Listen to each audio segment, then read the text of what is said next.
Hello दोस्तों, राधे राधे। कैसे हो आप सब? आशा करती हूँ आप सभी अच्छे होंगे। स्वागत है आपका फिर से एक नए ब्लॉग में। तो ब्लॉग फिर से लेट हो गया है तो उसके लिए सॉरी, क्योंकि ब्लॉग कितनी भी कोशिश करती हूँ लेट हो जाते हैं। और ये ब्लॉग बना हुआ रखा है 3 दिन पहले से, लेकिन वॉइस करने का समय नहीं मिला। आप भी जानते हो बीच में शिवरात्रि थी। शिवरात्रि वाले दिन तो मुझे बिल्कुल भी समय नहीं मिल पाया, और नेट की भी कुछ ज़्यादा ही परेशानी थी, तो इसकी वजह से मैं ब्लॉग नहीं डाल पाई।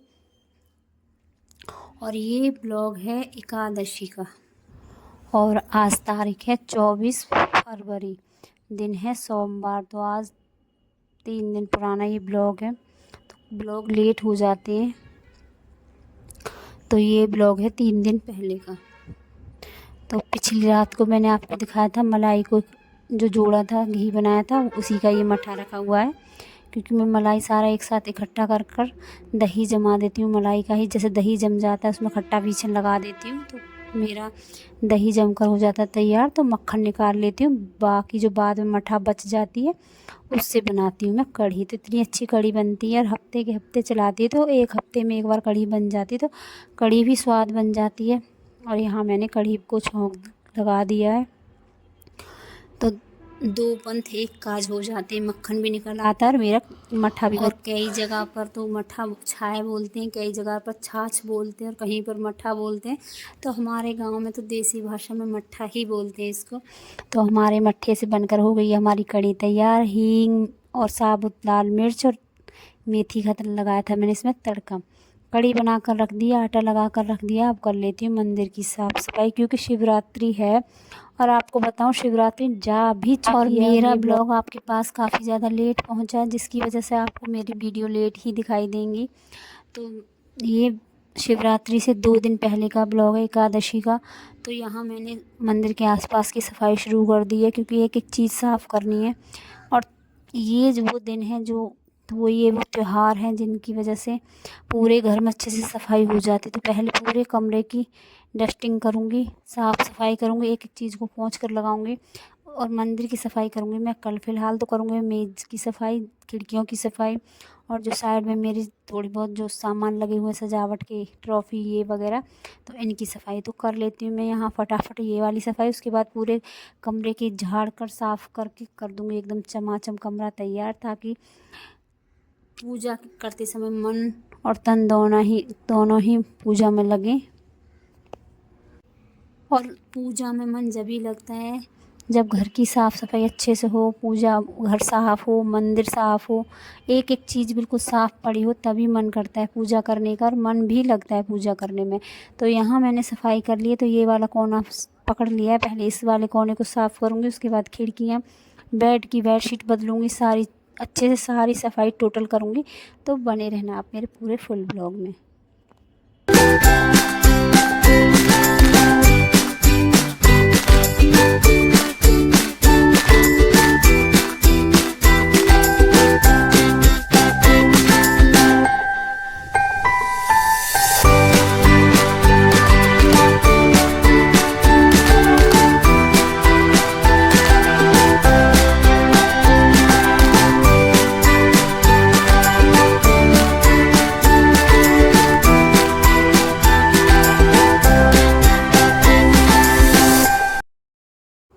और परी जा चुकी है स्कूल, और उज्ज्वल आज घर पर है, क्योंकि उज्ज्वल के चल रहे हैं एग्ज़ाम, तो उसको बीच में छुट्टियां मिलती हैं, तो वो कर रहा है घर पर ही रह कर पढ़ाई।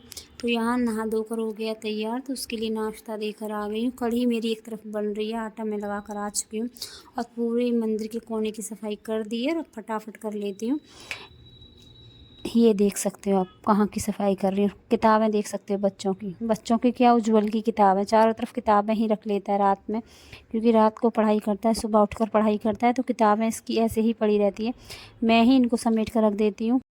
तो इस समय बच्चों के एग्ज़ाम हर तरफ चल रहे हैं। बच्चों की साल भर की परीक्षा होने वाली है, और रिज़ल्ट आएगा। रिज़ल्ट तो आगे आएगा, पता चलेगा बच्चों ने कितनी मेहनत की। अभी तो बच्चे बोलते हैं कि हाँ हमने अच्छे से एग्ज़ाम किया है, अच्छे से सब कुछ लिख कर रहा है।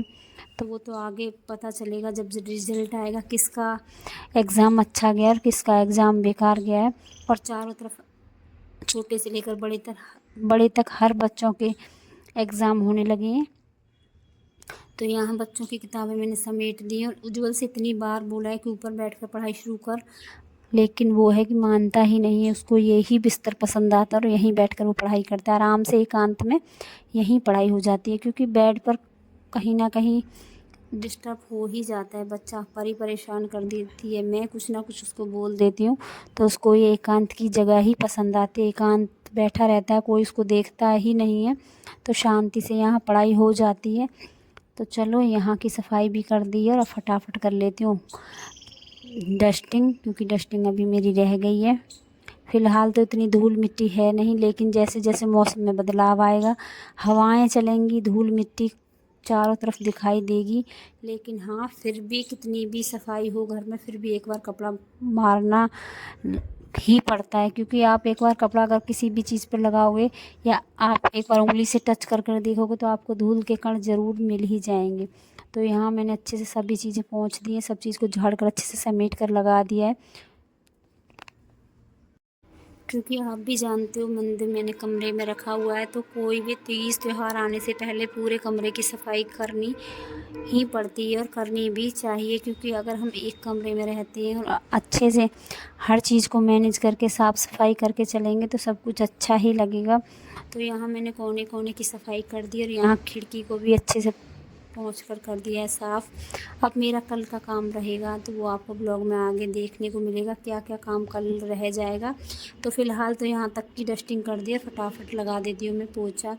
और आपको मैं जितनी जल्दी दिखाई दे रही पोछा लगाती, इतनी जल्दी तो कौन पोछा लगाता है, लेकिन ये मैं वीडियो स्पीड पर कर देती हूँ, तो जिसकी वजह से आपको लगता है मैं जल्दी जल्दी पोछा लगा देती हूँ, वरना इतनी आराम से मैं बैठ कर पोछा लगाती हूँ। और यहाँ मेरा पोछे का जो कपड़ा था वो बिल्कुल ख़राब हो चुका था, गल चुका था। यहाँ रखी हुई थी गरम टी शर्ट, और आप जानते हो गरम टी शर्ट पोछा लगाने के कितने काम आती है। तो यहाँ उज्ज्वल के पापा की एक गरम टी शर्ट रखी थी जिसको वो नहीं पहनते थे, कई साल से रखी हुई थी, तो उसकी बाजू हटा दी और यहाँ उसका ही मैंने पोछा बना कर लिया तैयार। और इतना अच्छा पोछा लग रहा है, एकदम स्मूथ ही पोछा लग कर तैयार हो रहा है, इतनी सफाई से पोछा लग रहा है, बिल्कुल भी धूल के कण नीचे नहीं रह रहे हैं, एकदम साफ़ सफाई से पोछा लग कर तैयार हो रहा है। इतना अच्छा जल्दी जल्दी फटाफट लग जाता है।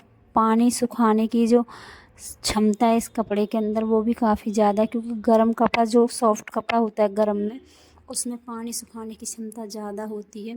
तो यहाँ थोड़ा सा भी पानी गिर जाता है और उसको अच्छे से पोंछ दो तो पूरा फर्श सूख जाता है। तो यहाँ मैंने अगले दिन का ब्लॉग जोड़ दिया है। दिन है मंगलवार और तारीख है 25 फरवरी और समय है शाम के बजे 5। तो ये ब्लॉग है शाम के 5 बजे का, क्योंकि मैंने 2 दिन का ब्लॉग एक साथ दिखा दिया है।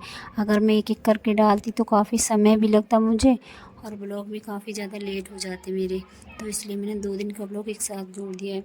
और यहाँ तैयारियाँ शुरू कर दी हैं अपनी पूजा की, जो भोग प्रसाद बनेगा उसकी, क्योंकि आप भी जानते हो हमारे यहाँ पर शिवरात्रि के दिन, व्रत वाले दिन चौलाई के लड्डू भोग में ज़रूर चढ़ाए जाते हैं।